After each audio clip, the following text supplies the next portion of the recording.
Sabe aqueles momentos em que a gente se sente no meio do fogo, se perguntando: meu Deus, aonde o Senhor está?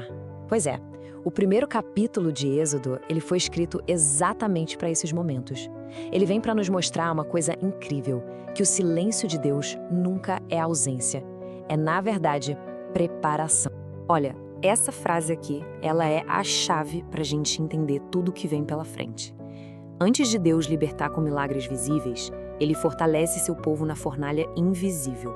Tenta guardar isso com carinho, sabe? Porque é um lembrete muito, muito poderoso. O trabalho mais profundo de Deus, muitas vezes, acontece nos bastidores, bem longe dos nossos olhos. E para a gente mergulhar nessa verdade, nosso roteiro vai ter 5 paradas. A gente começa vendo a promessa sob pressão, depois o medo de um império. Aí a gente vai descobrir uns detalhes que falam mais alto, revelar um padrão que Deus desenha e, por fim, entender o que é, de fato, crescer na fornalha. Bom, vamos lá. Nossa história começa lá, nas margens do rio Nilo, muitos e muitos anos depois que José salvou o Egito da fome. Aquele tempo bom, sabe, de honra, de favor, já era, ficou para trás. O cenário mudou completamente e a promessa de Deus está prestes a ser testada e com uma pressão, assim, esmagadora. Pensa só, aquela pequena família que chegou no Egito como convidada de honra, agora é uma nação inteira. E o crescimento deles não é só grande, não, é explosivo. Ali, na frente de todo mundo, a antiga promessa de Deus para Abraão estava virando uma realidade, assim, inegável. E aqui que a gente vê o choque de 2 reinos, sabe? De um lado, você tem a promessa de Deus, que gera o quê? Vida, crescimento, bênção. E do outro lado, a reação do faraó. Medo, ameaça, opressão. É incrível, o que para Deus era pura fidelidade, para o Egito era uma ameaça de vida ou morte. E a gente sabe, né? O medo, ele sempre leva à ação. Então vamos ver direitinho como o faraó reage. E ao olhar para isso, a gente vai descobrir um padrão meio sombrio que infelizmente se repete demais na história. O desespero do poder aqui da terra quando dá de cara com o poder do céu. E aqui tem um ponto que é crucial. Quando a Bíblia fala que o novo faraó não conhecia José, isso não é tipo uma falha de memória. Não mesmo.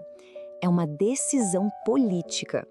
É escolher de propósito apagar a história de gratidão para poder escrever por cima uma nova história, uma de opressão.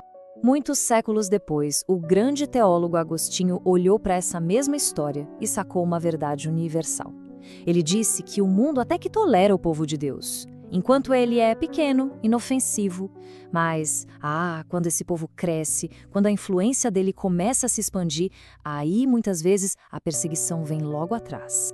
A resposta do faraó, então, foi uma escalada de crueldade. Foi tipo uma peça em 3 atos, só que de terror.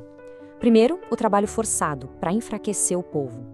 Depois a coisa piora, a escravidão brutal, para amargar a vida deles. E por último, o que a gente nem consegue imaginar, o infanticídio ordenado pelo Estado. Era um plano para apagar uma nação inteira, um bebê de cada vez. Agora a gente vai cavar mais fundo, porque é naqueles pequenos detalhes que a teologia desse capítulo, nossa, ela brilha de verdade. O autor da Bíblia, inspirado por Deus, escondeu umas mensagens poderosíssimas em palavras e até no que ele deixou de fora, sabe? Coisas que a gente poderia passar batido, sabe? Olha que coisa incrível! O verbo hebraico que o texto usa para multiplicar é o mesmíssimo verbo que Deus usou lá no Jardim do Éden, na criação. Gente, isso não é coincidência, de jeito nenhum. É como se o autor estivesse gritando pra gente: ei, olhem aqui, o plano original da criação tá vivo. Mesmo no meio da escravidão, Gênesis está acontecendo de novo. E perceba a ironia de Deus aqui. O homem mais poderoso do mundo, o faraó, ele fica sem nome. É só um título. Mas 2 parteiras hebreias, Sifrá e Puá, elas têm seus nomes imortalizados para sempre. O que Deus está mostrando pra gente? A perspectiva de Deus.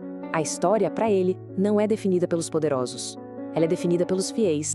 E esse eco terrível, ele vai ressoar lá no Novo Testamento. Pensa bem, um rei inseguro, um decreto de morte para os meninos, uma tentativa de apagar o libertador antes mesmo que ele pudesse crescer. Faraó e Herodes são atores diferentes, mas o drama é o mesmo. É um drama eterno. A batalha entre o medo dos homens e a soberania de Deus. Ok, agora vamos dar um passo para trás e olhar a pintura inteira.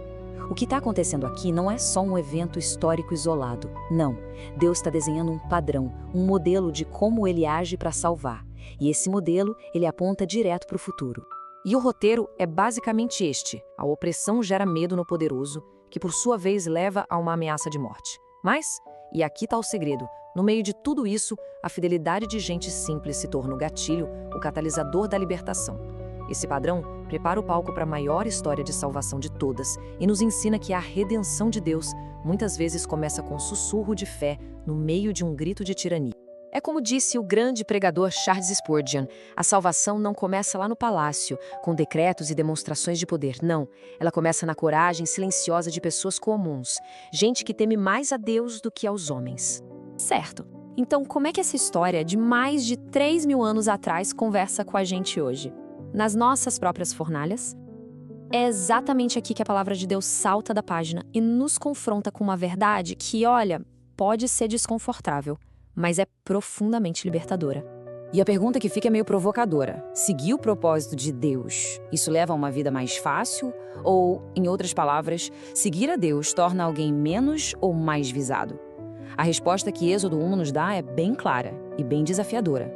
A bênção de Deus na vida de alguém não torna essa pessoa invisível para a oposição. Muito pelo contrário. Muitas vezes é exatamente isso que a coloca no radar. E aqui está o grande, o incrível paradoxo do capítulo. A mesma pressão que deveria destruir o povo de Deus, na verdade, foi o que alimentou o crescimento deles. A fornalha não os consumiu. Pelo contrário, ela os multiplicou. Como John Wesley resumiu de um jeito brilhante, né? Deus não age só apesar da oposição. Muitas vezes, ele age através dela. O plano de Deus é tão perfeito, tão soberano, que ele consegue pegar as próprias armas do inimigo e usar para construir o seu reino. E a lição final, o grande ensinamento de Êxodo 1 para nós é este: não há por que temer a fornalha, porque o mesmo fogo que o inimigo usa para tentar destruir é o mesmíssimo fogo que Deus usa para refinar, para fortalecer e para multiplicar. No reino de Deus, a pressão não paralisa a promessa, de jeito nenhum.